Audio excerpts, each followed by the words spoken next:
Hey guys, Mary Beth here. I'm super excited to be part of your lesson this evening. Question for you. Have you ever given up on something because you just didn't feel that it was worth your time or your effort or your energy? When I was a kid, I took piano lessons for about that long. And I wasn't really crazy about my piano teacher. Definitely was not crazy about practicing. And so I just decided it wasn't worth it. So after a little bit of convincing my mom and my dad that piano lessons just weren't for me, I quit.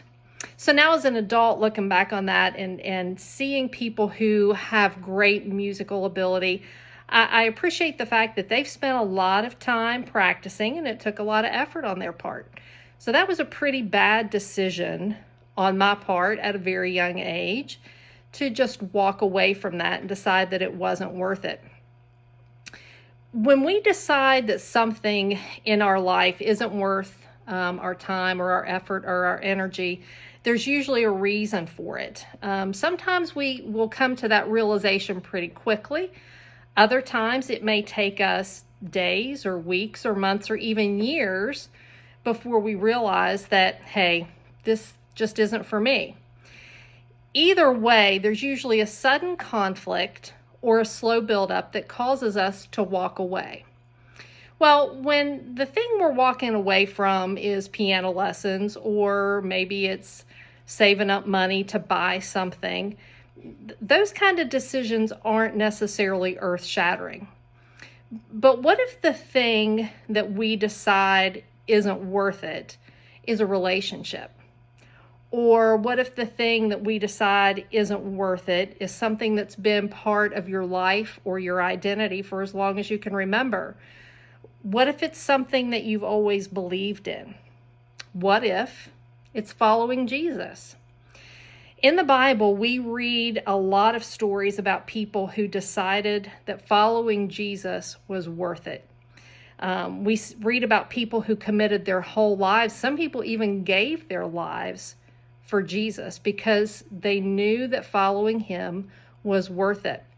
But we also see stories about people, and we realize that not everyone who encountered him thought that following Jesus was worth their time.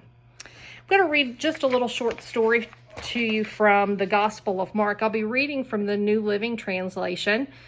This is in chapter 10, verses 17 through 22.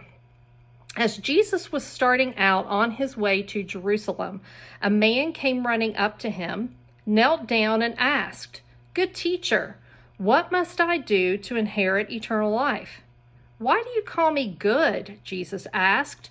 "Only God is truly good. But to answer your question, you know the commandments. You must not murder. You must not commit adultery. You must not steal. You must not testify falsely. You must not cheat anyone. Honor your father and your mother." "Teacher," the man replied, "I've obeyed all of these commandments since I was young." Looking at the man, Jesus felt genuine love for him. "There's still one thing you haven't done," he told him. "Go and sell all your possessions and give the money to the poor, and you will have treasure in heaven. Then come and follow me." At this, the man's face fell, and he went away sad, for he had many possessions. The rich man in the story wanted to know what he needed to do to gain eternal life. He wanted to know the minimum requirements and have a basic checklist. But Jesus didn't offer him a checklist of tasks to complete. Jesus knew the man's heart, and he knew what was important to him.